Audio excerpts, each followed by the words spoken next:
limau purut mempunyai harum. Bunga cengkeh mempunyai harum. Kedua-dua harum ni menyamankan. Di musim sekarang ni ramai memperkatakan tentang cengkeh. Ada yang menghidu cengkeh untuk kesihatan. Memang betul, itu adalah rahsia-rahsia orang lama. Tapi kali ni Pak nak tunjukkan gandengan bunga cengkeh dan juga limau perut. Gandengan dua bahan iaitu limau perut dan bunga cengkeh. Bersama Pak Nak, pencetus guna herba. Inilah dia aromaterapi limau perut dan bunga cengkeh. Kita cocok-cocokkan pada limau perut ni, bunga cengkeh sekeliling dia. Perhatikan. Dan menghasilkan bau yang amat harum untuk menjegalkan kita punya minda dan juga memberi rangsangan kepada tubuh badan kita. Menghilangkan letih, stres dan juga depres. Kepada mereka yang penat bekerja, elok menghidu, sesekali menghidu bau limau perut dan bunga cengkeh. Memberi satu kesegaran di dalam kerjaya harian kita. Inilah dia aromaterapi limau perut dan bunga cengkeh.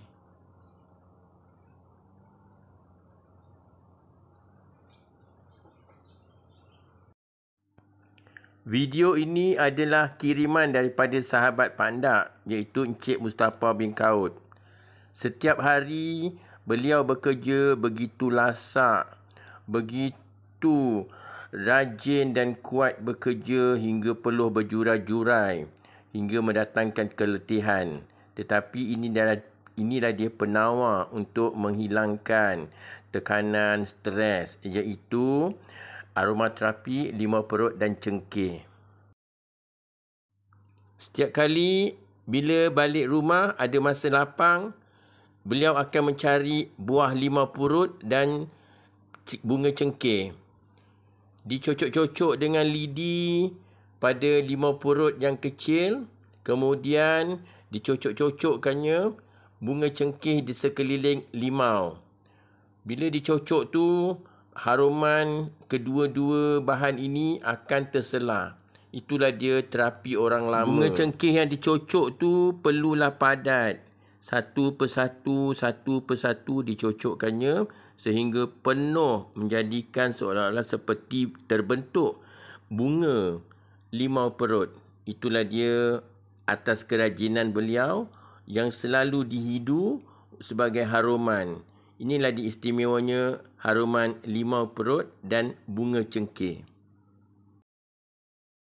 Nak membuatnya tidaklah susah kerana kosnya murah dan mengambil masa yang begitu singkat, di antara 5 hingga 10 minit.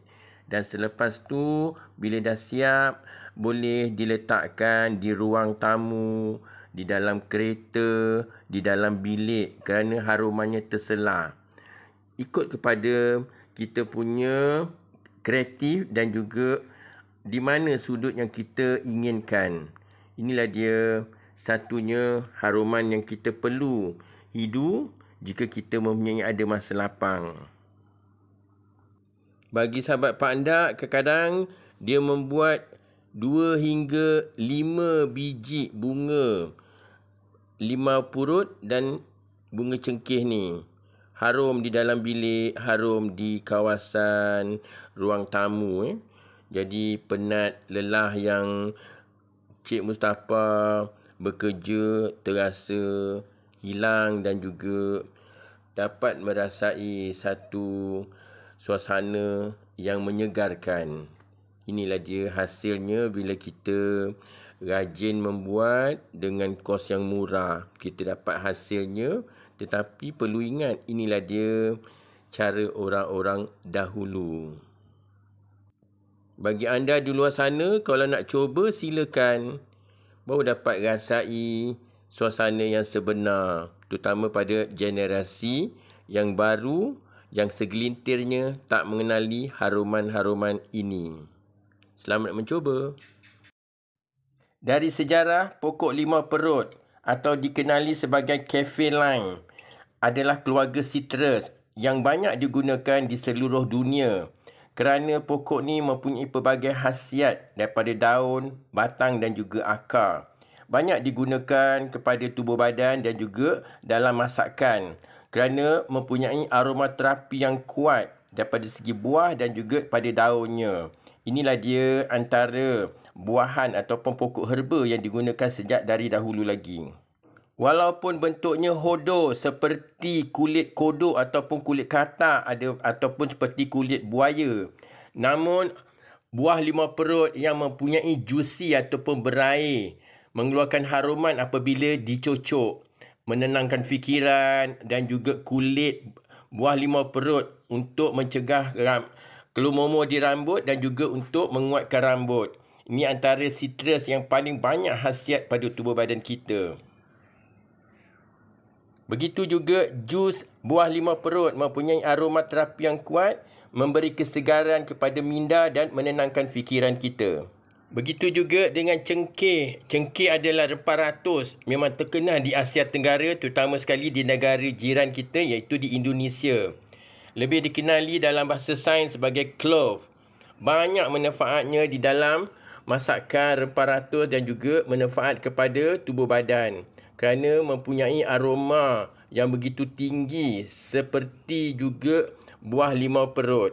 Gandengan kedua-dua buah limau perut dan juga cengkeh menghasilkan satu aroma yang dapat menenangkan fikiran kita, menghilangkan keletihan dan juga boleh diletakkan daripada pelbagai sudut. Inilah dia antara yang pernah digunakan oleh orang lama. Namun cengkeh juga boleh dibuat minuman tetapi tidak boleh diamalkan setiap hari. Kalau dapat dalam sebulan 3 kali kerana peranan cengkeh di dalam tubuh badan dapat membuangkan toksik-toksik di dalam organ-organ kita. Itu yang pernah Pak Ndak ketahui daripada orang-orang lama. Inilah dia khasiat buah limau perut dan cengkeh. Dan kali ini Pak Ndak nak tunjukkan iaitu teh O cengkeh panas. InsyaAllah sama-sama kita tatapi dan titip daripada rahsia menu minuman orang lama. Cara penyediaan begitu mudah untuk hidangan keluarga. Boleh diminum pada waktu pagi, waktu tengah hari dan waktu petang. Memberi satu kesegaran di dalam tubuh badan kita dan juga untuk pernafasan. Mengharumkan pernafasan kalau kita minum teh O cengkeh yang panas ni, dan juga kita boleh kesip juga bunga cengkeh tu semasa kita minum. Terasa harum kita punya pernafasan. Itulah dia istimewa cengkeh dan juga teh O cengkeh. Inilah dia teh O cengkeh yang Pak Ndak selalu minum sebulan 3 kali. Memang menyegarkan badan, mengeluarkan peluh dan juga memberi kesegaran kepada tubuh badan kita. Selamat mencuba. Terasa sihat kerana umum pun tahu cengkeh memberi vitamin yang banyak dan juga membuang segala toksik di dalam badan kita. Kita masak teh O dan letakkan bunga cengkeh 2 hingga 3 mengikut saiz badan. Jangan banyak-banyak, kalau banyak-banyak boleh mudaratkan badan. Umum pun tahu minum teh O cengkeh yang panas-panas boleh mengeluarkan peluh dan juga membuang toksik-toksik di dalam badan kita. Selamat mencuba resepi orang lama. Teh O cengkeh.